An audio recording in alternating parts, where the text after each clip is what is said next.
Good evening. I'm Robert Dijkgraaf, the director and Leon Levy professor here at the Institute for Advanced Study. It's a great pleasure to welcome you to this public lecture, which is a special public lecture because it's held in conjunction of our semi-annual Board of Trustees meeting, and of course a particular warm welcome to our trustees. Now typically that event is clear for everyone because we have gorgeous weather around trustee meetings, and today it's not, but coming from the Netherlands, there's this Calvinistic spirit in me, and if it's weather like this, we always say it's good working weather. So it's a great pleasure to introduce tonight's speaker, Yve-Alain Bois. You all know him well, our professor in the School of Historical Studies and a specialist in 20th century art. Yve-Alain will talk about the French elections. No, just joking. Just want to make him nervous. He's a recognized expert on a wide range of artists. And Henri Matisse is one of them, Pablo Picasso, Piet Mondriaan, Barnett Newman, and of course Aldous Kelly. He curated or co-curated a whole series of influential exhibitions on these and other major artists. He's working on several long-term projects, which is typically, I think, something we encourage here at the Institute. Foremost among them, the Catalogue Raisonné of Ellsworth Kelly. The first volume was published with great fanfare and recognition. It's an absolutely stunning book and a very weighty book too. And his second volume, out of 5, he plans to finish this year. And it's wonderful that through these series of works, Yve-Alain is recognizing and honoring such a great American artist. As he said in an interview recently I read, I never imagined I would do a catalogue raisonné, but I've always been interested in such books. Even in literature, I like to get the complete writings of a writer in order to get a full picture, to get an idea of what a writer and artist eliminates or what she or she gradually scoops out. Now, he is a member of the American Academy of Arts and Sciences, obtained his doctorate from the École des Hautes Études en Sciences Sociales in 1977, began his career at the Centre National de Recherche Scientifique in Paris, and then joined the faculty of Johns Hopkins in 1983 and remained there until 1991, at which time he accepted the Joseph Pulitzer Junior Professorship of Modern Art in the Department of Art History and Architecture at Harvard. He was the acting chair of the department and from 1999 to 2000, and chair from 2002 to 2005.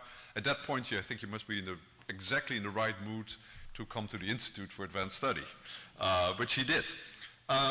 Tonight's talk, with this wonderful title, Matisse Scale What's with the Bamboo Stick, is, I think, inspired to another wonderful book that Yve-Alain edited, Matisse in the Barnes Foundation.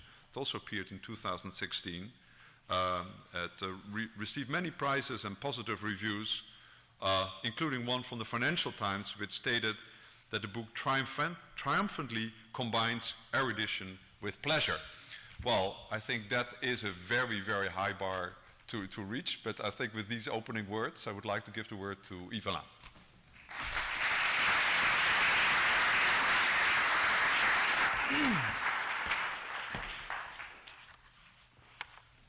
Just get me the munitions.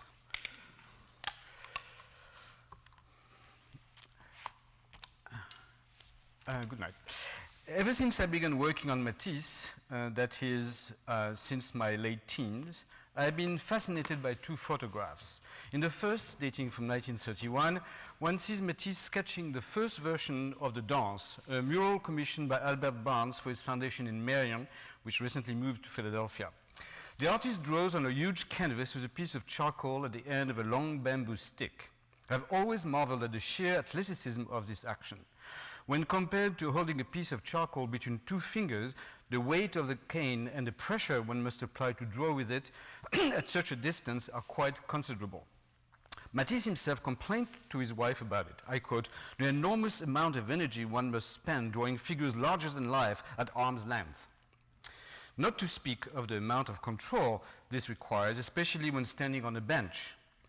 I must also say that I have some tenderness for Matisse's casual beret. His staged photographic portraits, as this one must have been since he sent it to Barnes, are usually much more formal. And then there is a posture of his bent left arm pushing on his hip. This might have to do with maintaining his balance, but I see in it some defiance, a bit like that of a matador provoking a bull. The same exact stance can be observed some 17 years later in a photograph that Robert Capa took in 1948, showing Matisse sketching one of the murals of this Chapelle du Rosaire in Vence, his second and largest and last large-scale work, which was inaugurated in 1951. The cigarette drooping from mouth, the loose cardigan, and the sandals have replaced the beret as signs of casualness, but the defiance is still there, and the athleticism too. The pole seems even longer than in 1931, and as arduous as it must have been for Matisse to manipulate it when he was 62 years old, how much more it must have been at age 79. Why would an artist submit himself to such acrobatic conditions? What with his bamboo stick? The question seems trivial, but attempting to answer it directly plunges us into the core of Matisse's aesthetic. There are actually two Matisseian ways to look at the issue. The first belongs strictly to the domain of visuality, and Matisse has been abundantly and superbly eloquent about this aspect throughout his life. The second belongs to kinesthesia, the domain of the body. In order to introduce those two conversion paths of reflection, let's first recall the saga of Matisse's work on the Barnes mural. It's a well-known story, so I'll try to be brief, but you do need to have some idea of the scenario in order to fully grasp the originality of what Matisse says about it. During the artist's first visit to his foundation and their first encounter on September 27, 1930, Barnes commissioned from Matisse on the spot the large mural that would occupy him almost exclusively for nearly 3 years. As the painter immediately realized, the space that Barnes put at his disposal was treacherous. Somewhat compressed, it was situated just below the vaulted ceiling of a very high room. Irregularly shaped, it comprised 3 arches separated by wide pendentives that cast shadows upon them. Furthermore, the lunettes of the arches were set directly above 3 20-feet-high glass panel doors, which meant that the mural was to be seen against the daylight coming through the doors. Not only would the pendentives be obtrusive, not only was the lighting as bad as it possibly could be, but his grande décoration, as Matisse called it, would have to fight these hostile conditions while maintaining a kind of visual decorum with the masterpieces hung between the glass panel doors below and everywhere else in the room. At first, Matisse didn't seem to have thought a great deal about any of these issues, except for the irregular shape and odd proportions of the surface. Barnes had left him entirely free in terms of subject matter. Paint whatever you like, as if you were painting for yourself. And the artist settled immediately on the dance scheme. Visiting Barnes, he had the pleasure of eyeing again his 1906 masterpiece, Le Bonheur de Vivre, which he had not seen in years. And since he had previously already rethought his central motif of a circle of dancers on a large scale in his 1910 dance, now at the Hermitage, it is not surprising that Matisse would have wanted to rely on past experience in the face of such a daunting commission. Like many other artists, Matisse began by making little sketches. In his first sketches, he toyed right away with his youth, clearly alluding to the dance of 1910 and through it to Le Bonheur de Vivre. And he continued playing with a number of figures for a few weeks. But he knew that he needed to work at true scale. I'll come back later to this issue. And he rented a garage, more spacious than his current studio, that could accommodate the size of the Merion mural. To make his life easier, he tried at first to compromise with an intermediary stage, but it did not work. Later in life, he would specifically recall this moment. I quote, "When I tried to make sketch on 3 canvases 1 meter long, I couldn't get it. Finally, I took 3 canvases 5 meters each, the actual dimension of the panels, and one day, armed with a charcoal at the end of a bamboo stick, I set out to draw the whole thing at one go. It was in me like the rhythm that carried me. It was in me like a rhythm that carried me along. I had the surface in my head." As one can easily imagine, working in painting at an enormous scale of the Marion mural, that is, testing in paint various compositions and color schemes, proved impossible, too taxing physically. It is one thing to erase in part or even in totality a canvas that is just a few feet high in order to start anew, as Matisse routinely did when he painted. It is quite another with a surface that is 11 feet tall and close to 45 feet wide. Thus was abandoned the first version of the dance painted at true scale. Or rather, it served as a material support onto which Matisse would pin his cutout of colored papers, the device he adopted in order to be able to continually change his design, which happened daily at times, without having to erase or paint anything until all would be definitively set. This first version, now called the Unfinished Dance Mural, was discovered in a warehouse some 20 years ago, rolled up like an old rug and with thousands of pinholes. As I said, it served as a material support on which Matisse would work out his second version, which, as you'll quickly understand, will turn out, once finished, to be actually the third. Indeed, and it's working with the cutout papers, that's 3 different days. Indeed, a dramatic turn of events happened that threw everything off. In February 1932, as Matisse thought that his work on his second version of the dance was almost completed, that is, that his composition was all set and all he needed was to transfer his paper cutout designs into paint on a fresh canvas, an incredible error was discovered in the measurement of the pendentives on which Matisse had relied all along. He had thought they were half a meter wide. In fact, they were twice that. His nearly finished second version was unusable as such. It would have had to be cropped, which for Matisse was utterly unthinkable. He quickly realized that he needed to start anew to create a third version, thus on a canvas with the proper dimensions.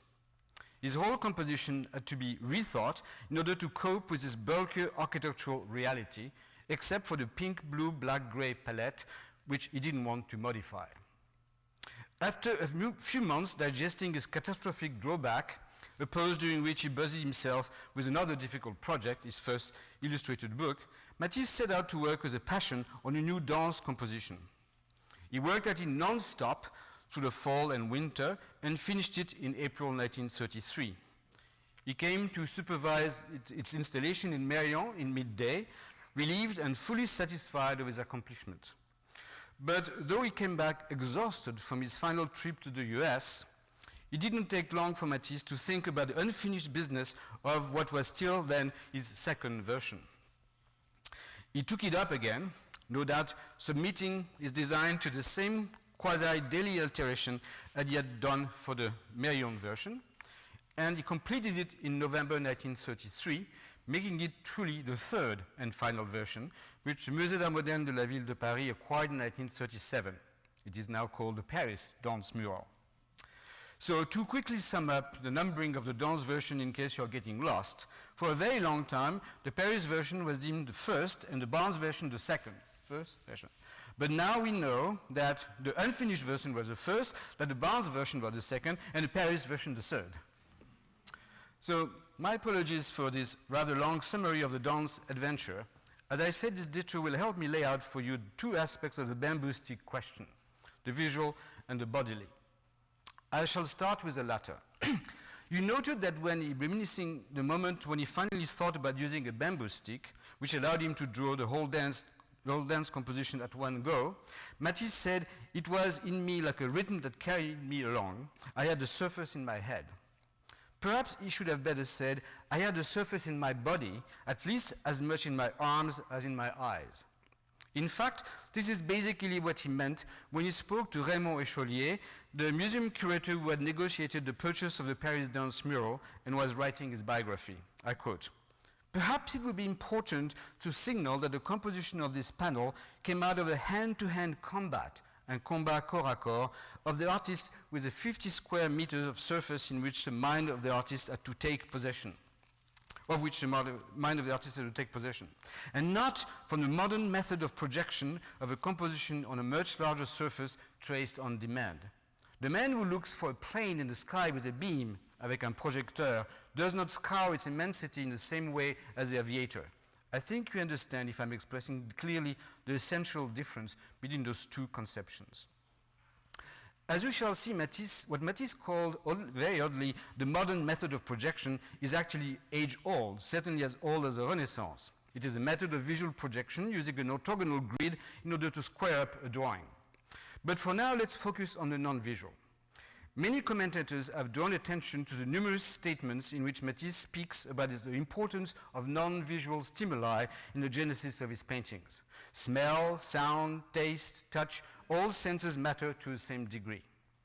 And with regard to Barnes's commission, the first impetus came from Matisse's memory of the tune on which revelers of the Moulin de la Galette used to dance the farandole, a tune that had already accompanied him in 1906 when he painted Le Bonheur de Vivre, and 4 years later, the dance in the Hermitage. Do you remember it? Matisse asked the novelist Francis Carco. This tune helped me when I began my painting of the dance that is now the Barnes collection. I whistled it as I painted. I almost danced.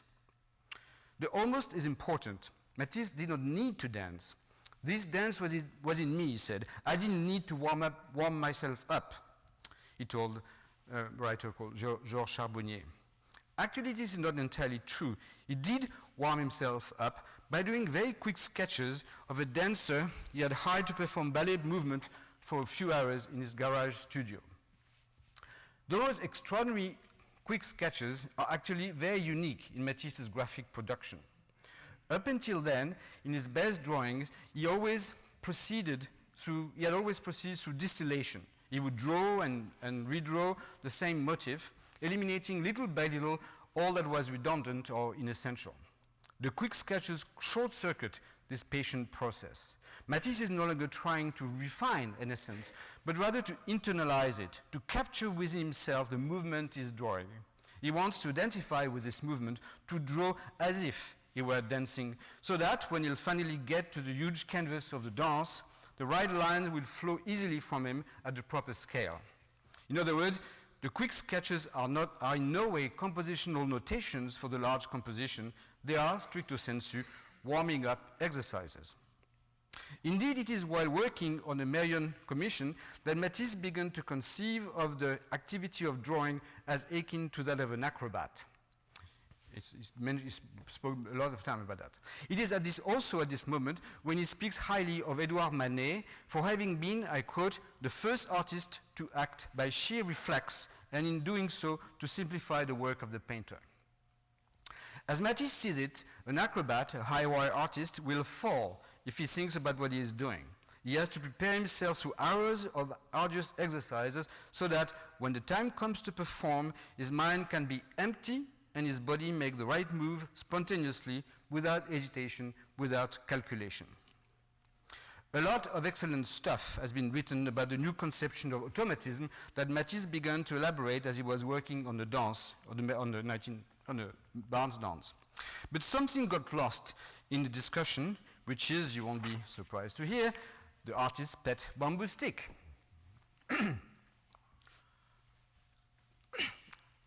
As I was awed by the athletic nature of Matisse's unusual practice, my first thought was that it must have been very hard on the wrist. Not so, I was told by my son, who is a painter. There is no way Matisse could have freely moved his wrist to draw at this scale. On the contrary, he had to keep this articulation almost absolutely stiff. And indeed, I remember that when Matisse spoke about his bamboo stick to his wife, in a letter I quoted, he complains of having to draw at arm's length, à bout de bras, which also can be translated by with an outstretched arm. Looking again at the photo of Matisse perched on his bench, I noticed that his index runs parallel to the bamboo stick, making his hand the sheer continuation of his arm. And as a matter of fact, there are numerous photographs pertaining to the later period of the Vence Chapel in which one can also observe a similar lock. I think it's as good a moment now as ever to share with you a little gem that was recently discovered, a 1-minute film showing Matisse working on a Paris version of the dance. And you can see also the cutouts, the system with cutouts did not suppress the bamboo stick.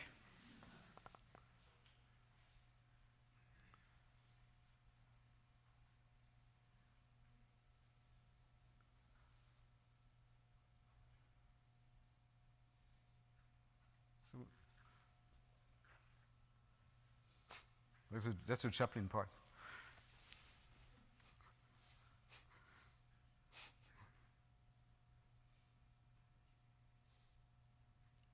Now this was in the family. It was never shown to. It was discovered last year by the great niece of Tini Duchamp, who was the first wife of Matisse's son.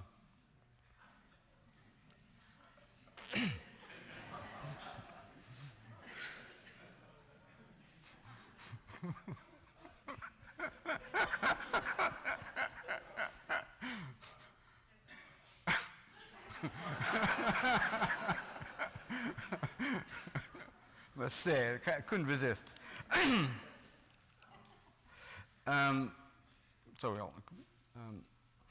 Now, this little film does not entirely prove my point, since a certain mobility of the wrist can be observed. I would suggest that it's because the artist then is merely adjusting details. That is, he's actually using his stick while he actually does not need it. At this late point of the process, it functions more as a security blanket as anything else, which is an interesting phenomenon in itself. Following my son's protest, I tested on myself what it was like to draw with a long stick, and the answer is quite simple. One feels miserably impaired until the trajectory that goes from the hand to the shoulder and even past the shoulder to the body's core becomes an interrupted channel of energy, almost forgetting those pivotal breakup points of the wrist and the elbow. At this point, you stop thinking about what you can no longer do, and you begin experiencing a kind of bodily consciousness, one that involves a dramatic change of scale via multiplication, as it were, of the amplitude of your movement. Not wanting to risk anyone twisting a muscle, I'll give you a small-scale equivalent that can easily be replicated, at least for the negative part. If you are right-handed, try writing with your left hand, and vice versa if you are left-handed. You'll automatically lock your wrist, and you'll be dismayed by your poor skill. I leave it to each of you how you redeem this handicap and transform it into a positive. All I can say is that not everyone has Matisse's resourcefulness, and I certainly don't. So now is the time to examine the second aspect of the bamboo stick that concerns visuality. I'll start with a remark Matisse made in a letter he wrote in 1934 to the Soviet art critic Alexander Rom, who was then courageously writing a book about Matisse.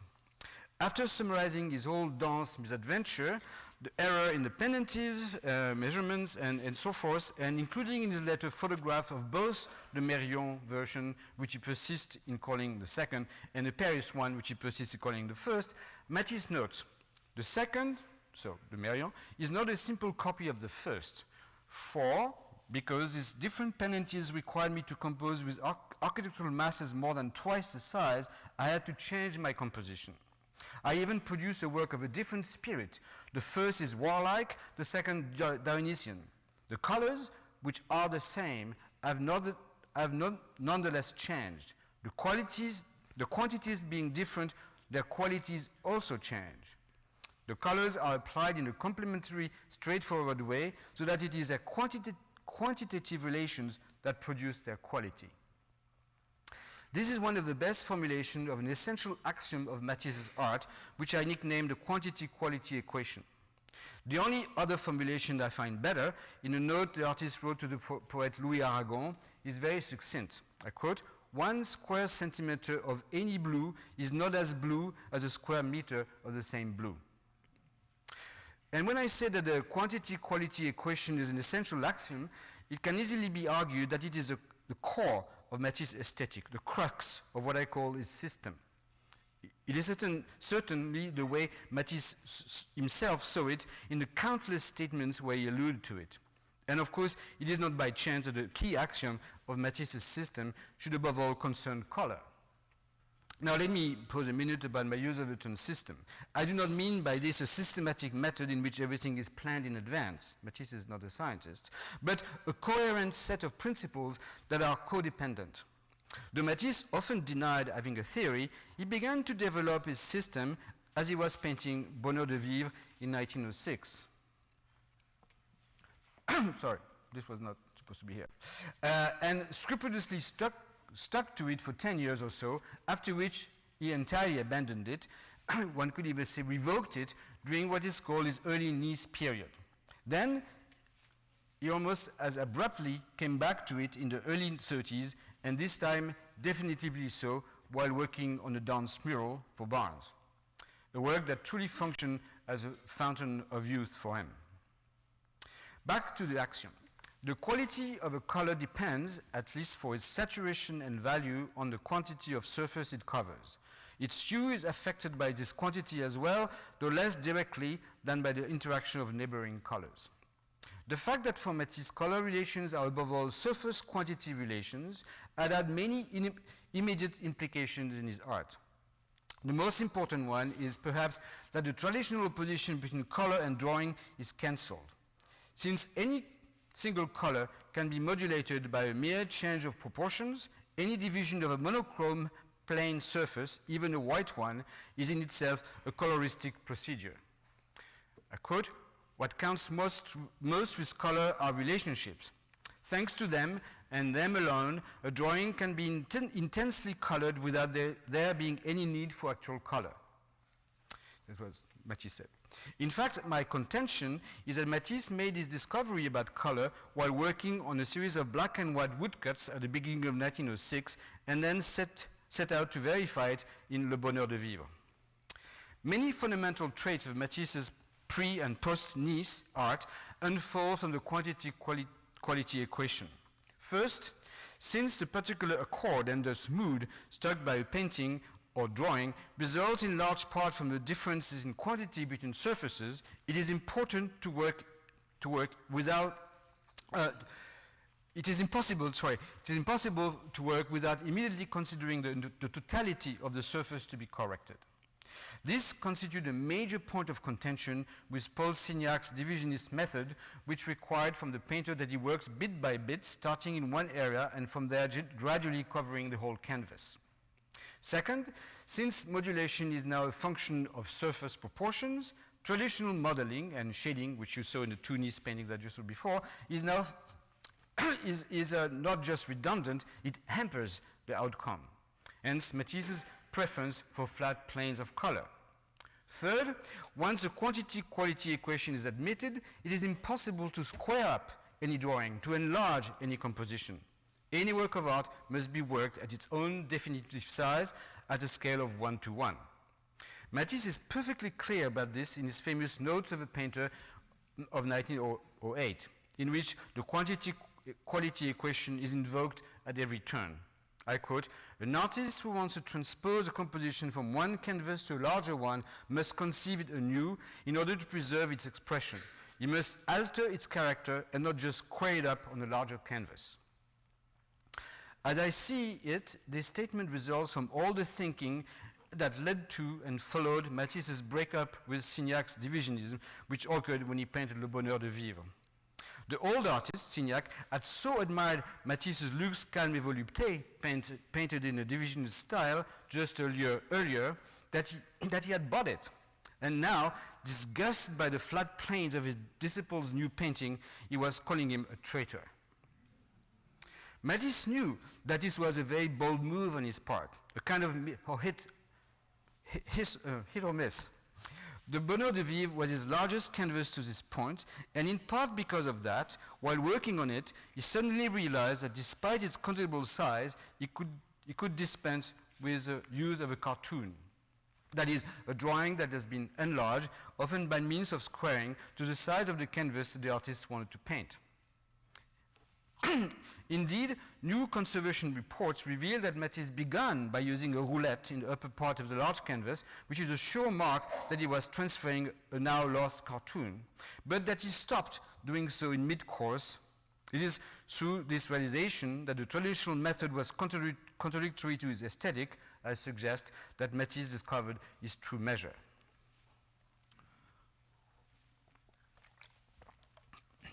Indeed, the use of a cartoon seems correct to characterize Matisse's divisionist period almost exclusively so. In Women with a Parasol, Collioure, for example, painted during the so-called Fauve summer of 1905, in accordance with the divisionist procedure, this painting bears a trace of squaring off, and the cartoon of the Port of Abeille, Collioure, has been preserved.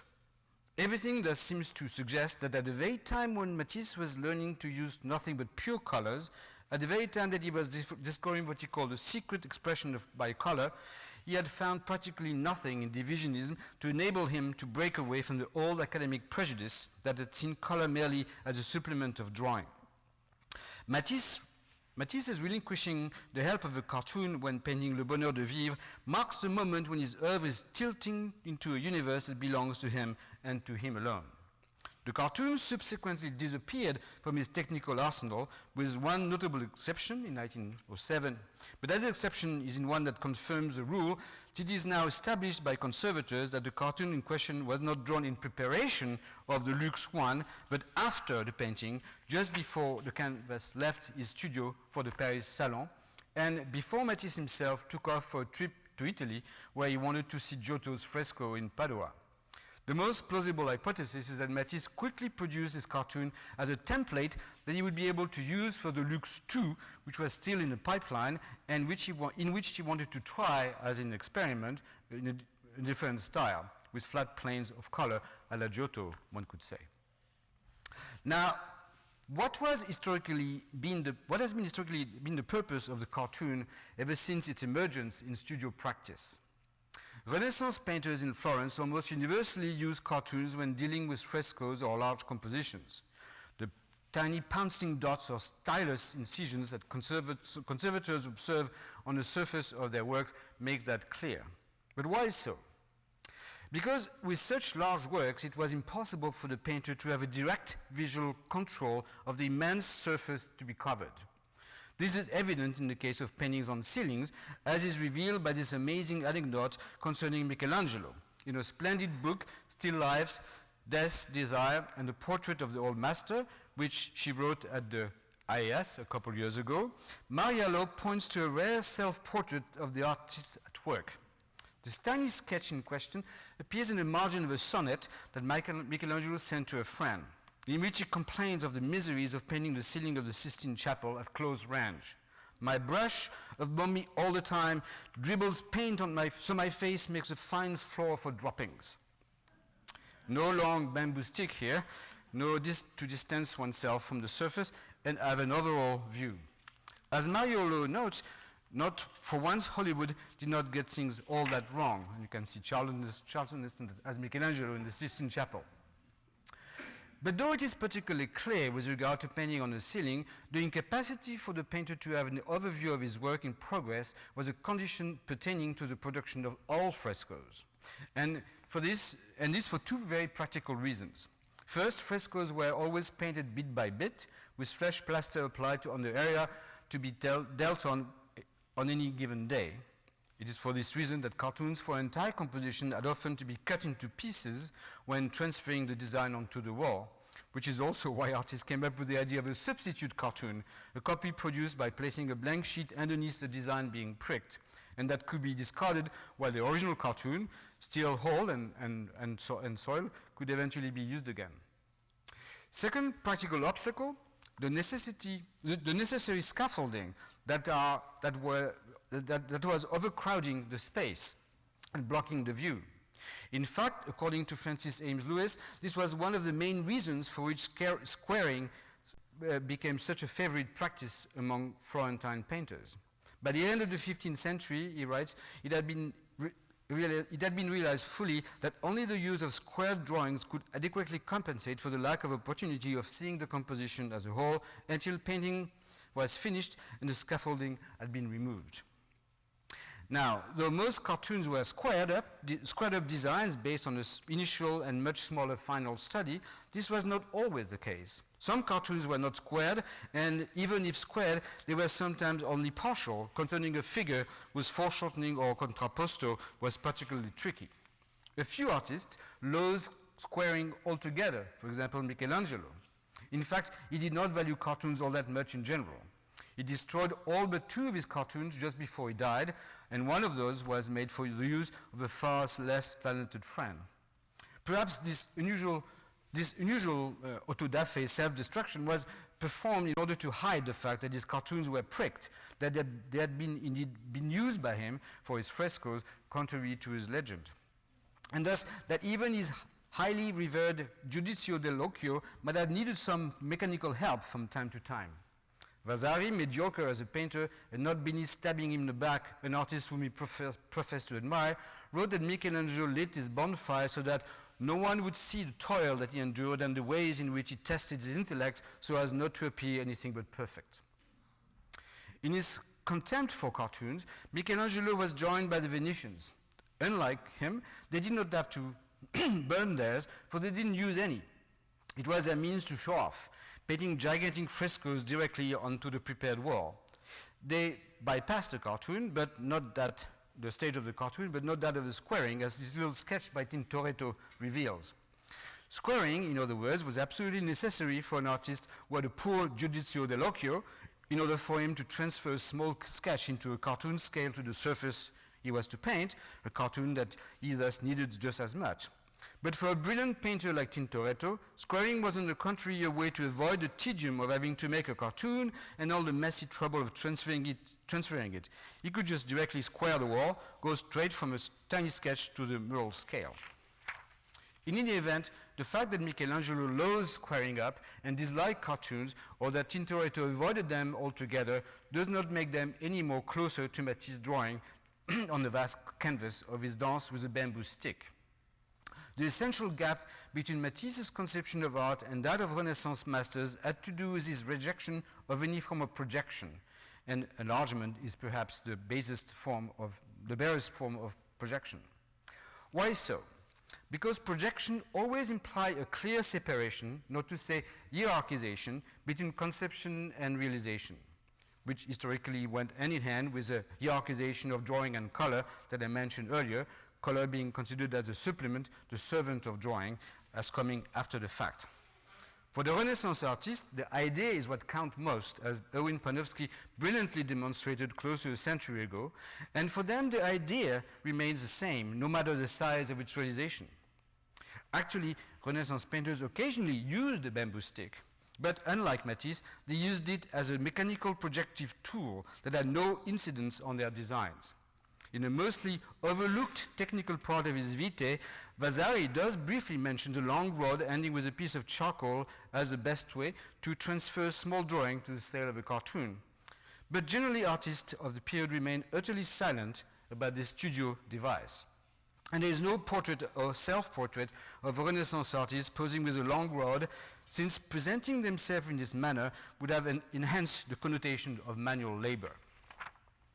Now, before I quit this little detour via the Renaissance, let me add a few words about another path of inquiry concerning the use of the bamboo stick prior to Matisse. A path that doesn't concern transfer and projection, but distance. Not so much the distance of the paint to the surface he paints, but distance. But the complaints of Michelangelo, not so much that, though it is also involved, but the distance between the work of art and the beholder who is to perceive it. I don't want to open this very long chapter in the history of Western art, especially crucial during the Baroque era, an era in which the skill of a painter was often measured by the gap between the apparent chaos of his work seen from close and the realistic illusion the same work yields when seen from afar. Rembrandt's fame rested for long on this skill. "Don't poke your nose into my pictures," he is reported to have said. "The smell of paint will poison you." Immediately after making this quote, Ernst Gombrich refers to the biographer of Velázquez, Palomino, according to whom the artist painted with especially long brushes to keep his distance from the canvas so that his portraits were unintelligible from close quarters, but miraculously when seen from afar. In terms of long brushes, however, only those of Thomas Gainsborough seems to have matched in length Matisse's bamboo stick. Though we should be aware that this biographic detail is due to someone, J.T. Smith, who was a boy at the time of his witnessing, thus with a scale proportion of a child. I quote, "I was much surprised to see him sometimes paint portraits with pencil on sticks with full 6 feet in length, and his method of using them was this.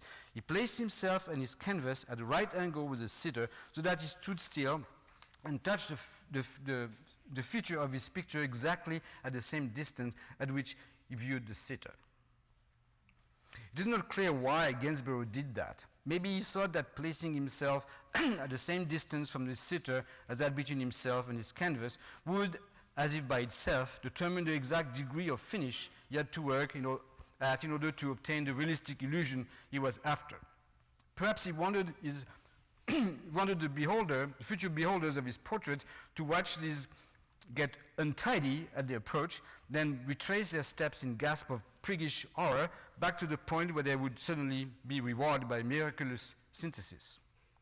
And perhaps he wanted that that point of coincidence to coincide with what had been his own point of view as he had painted the works in question. If so, how coercing this required identification is, and how completely opposite to the way in which Matisse thought his dance mural would be seen. Alexander Rome, whom I mentioned earlier, noted that the major difference between the 1910 dance and the Vance mural was that in the latter, the human element is less pronounced.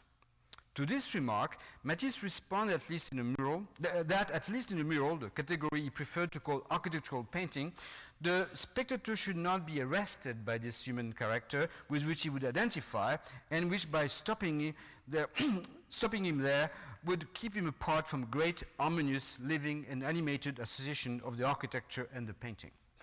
In short, the last thing Matisse would have wanted you to do is to stop us, beholders, in our track, to force us to zero in on this or that human center of interest. This rejection of identification, of the zeroing in, brings me paradoxically to the second time Matisse was caught on photograph using his bamboo stick, and to which I alluded at the outset. That is, when he was working on his Vence Chapel, almost 2 decades after completing the Barnes' Grande Décoration. Given that he considered this dance a splendid success, Matisse was miffed at having been neglected by both the French state and the city administration of Paris at the time of the big Exposition Universelle of 1937. Especially since artists he utterly despised and even considered pale imitators of his, such as Raoul Dufy, had been commissioned vast murals for the occasion. He was only slightly consoled by the purchase of the last version of Dance in the Musée d'Art Moderne de la Ville de Paris that same year. So when the opportunity presented itself for Matisse to work again at a large scale, he readily embraced it.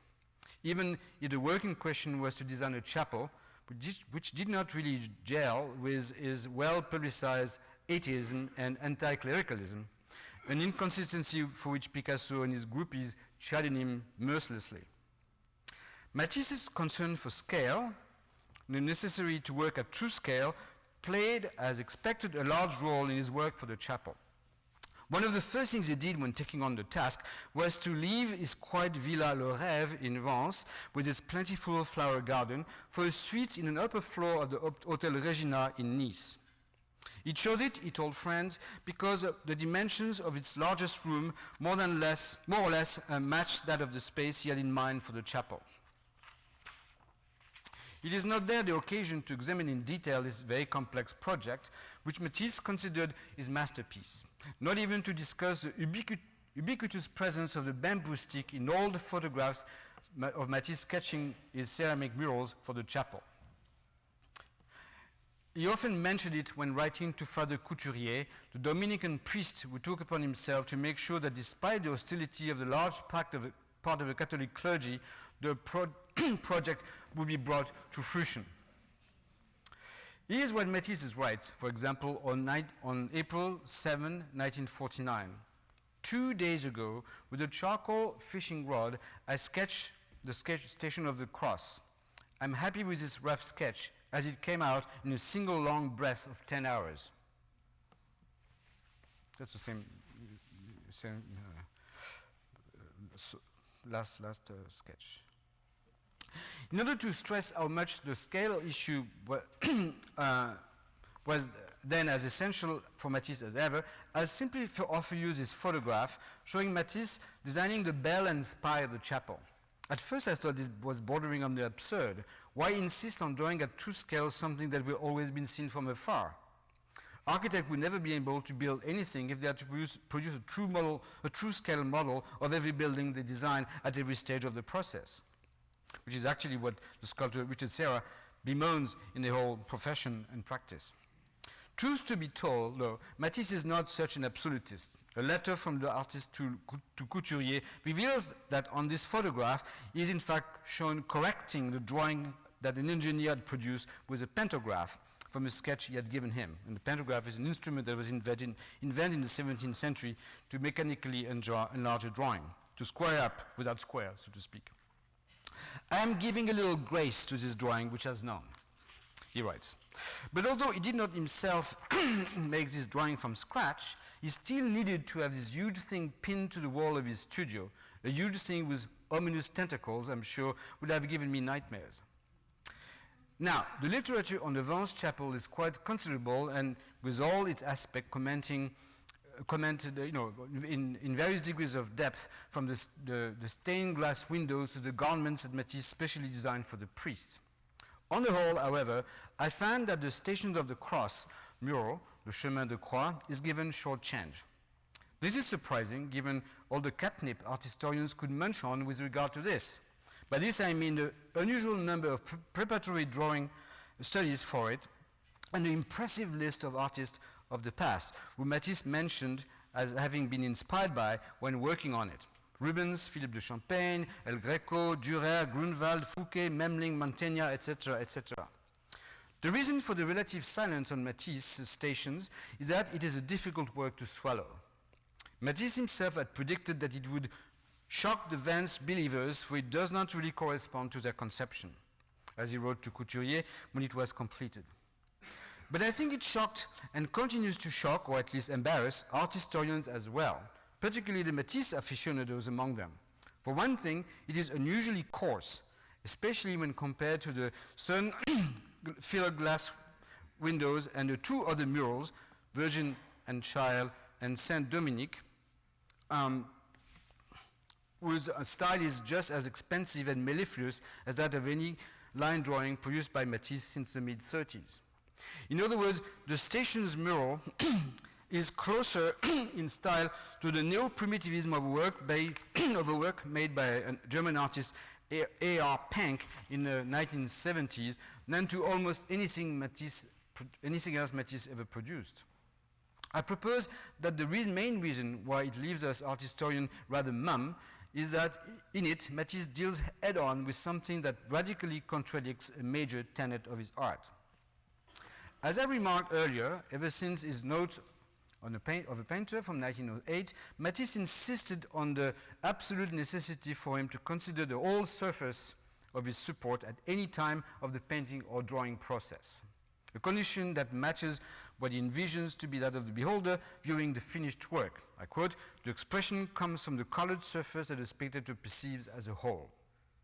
In other words, Matisse is utterly opposed to Paul Klee's notion that, I quote Klee, the beholder's eye, which moves like an animal grazing, follows paths prepared for it in the picture, the idea of the graze. Matisse is totally opposed to this notion. But then, and there is a contradiction, how to deal with a particular genre for which such an itinerary of the eye is mandatory. Quite often, actually, in case of stations done in multiple panels or at outdoor sites, the requested movement is that of the whole body of the beholder. Right from the beginning of his discussion with his brother Rességuier, whom Couturier dispatched as his lieutenant to Matisse, it is clear that this preoccupied the artist enormously. The first thing Rességuier warned him about is the processional nature of the genre. I should add that it is clearer in French, Chemin de Croix, translated literally as Path of the Cross. Matisse rather quickly came up with the idea of a single mural, rather than several panels distributed in various areas of the chapel, and it seemed that it was Rességuier who suggested, mentioning medieval example, to the great relief of the artist, the rare boustrophédon order that Matisse used in his sequencing of the scene. As Marilyn Levin has demonstrated in a definitive Summa more than a quarter of a century ago, this boustrophédon arrangement has been a favorite of painters in the early Renaissance, such as Giotto, for their narrative fresco cycles. And like her, I have to apologize for this erudite term of the boustrophédon, often used to describe Egyptian writing. It comes from the Greek and refers to the way an ox is plowing a field. What I'm referring to here is the zigzag starting at lower left corner and doing that. And ending at the top right corner. Resiguier would have wanted to end at the upper right corner with a resurrection, a 15th image that is sometimes added to the set. Yet Matisse, as in other cases, preferred to be canonical. But even though the mural as a whole would be a compact rectangle, but for the little indentation of the door in the lower right corner, how to deal with the necessary succession of the scenes, how to reconcile the prerequisite stops, the stations, and this time it's English that covers this aspect of the genre better, how to reconcile these multiple zeroing in with the principle of perceiving the work all at once. Was it possible to do away with the numbering? It annoyed Matisse at first not to be allowed to let go of the numbers, though on the other hand they would provide him with some ammunition against critics claiming to be lost in the labyrinth of his stations. The main aesthetic problem for him was that he had to work with 14 distinct scenes to be juxtaposed in a single field. This was absolutely unlike he had ever done. He quickly scribbled a few sketches on the whole composition to have an idea of necessary placement of the individual scenes and above all to complete the model that was made according to his specifications, so as to check what would be the spatial effect of this mural as well as of everything else in the general structure. Then he started to work on each scene one by one, making many studies in charcoal, some of them almost realistic and certainly much more polished than the final result in ceramic. So far, nothing was unusual in this work process. When looking at the actual mural in the chapel, one wonders why Matisse absolutely had to hire a model for the Christ in his crucifixion, having to pose him with a loincloth and drumming several times. Occasionally borrowing from Dürer, though he thought the model in question looked El Greco-esque. But this type of question is bound to be asked about any preliminary studies of every drawing series Matisse ever made. Sometimes Resiguier dared joking about this with him. Speaking of one of the studies for the encounter of Christ with his mother, the fourth station, which is barely identifiable in the chapel's mural, Resiguier noted that it looks like the meeting of two sweethearts who have just been engaged. From time to time, Matisse pinned a set of studies on the wall in the right order, though he occasionally made a mistake and forgot a station. It should be noted that the studies gradually got closer to true scale. That is, the sheets of paper on which they were drawn was in the end roughly of the same size that the amount of space each scene would be granted on the overall surface of the mural. Why then, Mathieu asked, was this process leaving Matisse dissatisfied? It is faithful to his real estate scale precept, isn't it? Well, yes and no. Each individual scene indeed ended up being sketched at true scale, but it was not sketched at the same time as all the others, on the same surface as all the others. It was drawn in its own sheet of paper, thus at least momentarily severed from the whole. In other words, it is thanks to the gimmick of accumulative juxtaposition that the scale of the studies was coinciding with that of the mural. It took a while for Matisse to identify the problem, but no time at all to find a solution, his beloved bamboo stick, for which any other artist would have been completely superfluous at this case, given the coincidence of scale that I just mentioned. Once again, it allowed him, as it had done for the dance nearly 2 decades earlier, to sketch the whole mural at one go. This is what he victoriously announced to Couturier in a letter I quoted earlier. To be more precise, because it automatically amplifies one's gesture, what the bamboo stick did here for Matisse is to organically translate the small scale of each station taken separately into the large-scale language of the mural as a whole. Holding his bamboo cane, Matisse's body automatically ignored, so to speak, the diminutive scale of each station taken separately, and he reveled in being freed from such a constraint. The usual awkwardness of these lines in this mural is for me a deliberate marker of this telescoping, a kind of zooming in and out at the same time. And Matisse further accentuated this awkwardness when he painted the final composition in thick, dark lines on his ceramic panels. Note that there is none of this deliberate awkwardness in the other two murals of the chapel, for which he didn't have to deal with such a bizarre scalar conundrum. The great loser in the process was a sequential and paratactic order, the one thing after the other of the narrative, which had troubled Matisse from the start. The clumsiness of the thick lines rendered the composition fluid. The various scenes pour into each other to offer a single, powerful, and moving statement. Here's a letter that the artist wrote, Le Couturier, a few days after completing the extenuating job of painting the ceramic tiles. Le chemin de croix is finished. It is no longer the procession of the cartoon, but a kind of great drama in which the scenes, though each one is identified by a number, are interwoven around the crucifixion, which has taken on a dreamlike dimension. It does, as has the rest of the panel. Then, after his remark about the fear that it would be badly received, which I mentioned earlier, I'll have the mural fired, nevertheless, as it is final. It smells of drama. It's a Calvary constructed in much the same way as a Breton Calvary. It's a great achievement for me. The drawing is rough, very crude in fact. It will dismay most people who see it. Now you might have noticed that Matisse unexpectedly used the word cartoon when speaking of his grand sketch on the wall, the one made in one scoop in 10 hours with his bamboo stick. But the term is highly inappropriate. Never did Matisse imagine that he would mechanically transfer this composition to the ceramic tiles. For one thing, he was actually aware of the difference of medium and was actually worried about this. The cartoon was done vertically on the wall and in charcoal, which is hard, he says. The ceramic tiles would lay horizontally on the ground and be painted with a brush, which is soft. Sure, he tells Rességuier, I could have simply copied the scenes from the cartoon. But then he goes on to say that it's not the way it works, that he needs to stay fresh and improvise. He's actually adamant, almost superstitiously so, about the need not to rehearse. So the so-called cartoon can be a guide, but not much else. And I was a shift from this pseudo-cartoon to the tiles finally done. There were numerous technical setbacks having to do with the firing of the first coating of the tiles, that is, of their white ground. While he had been amazingly patient up to then, a last hiccup set Matisse on edge. I'm like a boxer all ready and fired up for a championship match who is told, sorry pal, it's rescheduled for next 2 months. But then, when he finally got to start, Matisse was as composed as ever.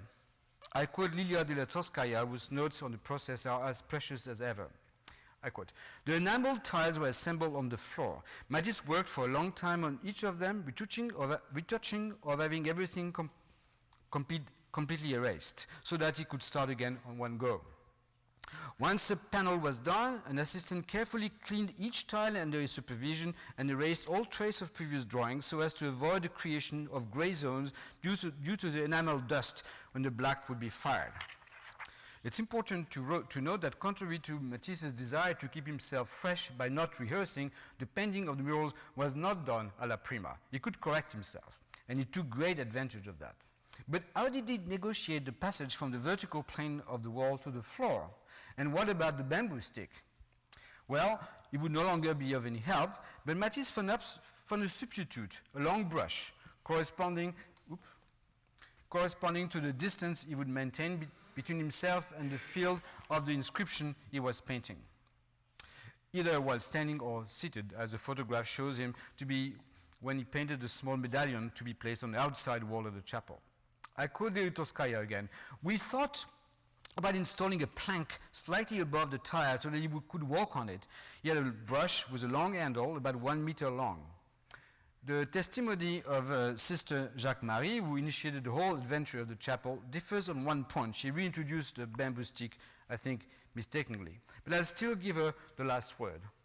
The ceramic tiles were spread on the floor of the large studio. Matisse looks at them, sitting in an armchair at the top of a scaffolding. Then comes down, armed with a long, stiff bamboo stick with a big brush attached to its hand, dipped in liquid black enamel. He draws directly on the ceramic, climbs back up to look at the results more or less frontally, comes back down again, corrects what he had done, and that multiple times. The Saint Dominic, the Virgin, and the Station of the Cross murals were all painted that way, freehand. When one looks at the piling crates on top of each other, one often wonders how this handicapped old man, more than 80 years old, could climb and come down from the scaffolding and without weakening, without shaking, draw and redraw these large compositions that are today in the chapel.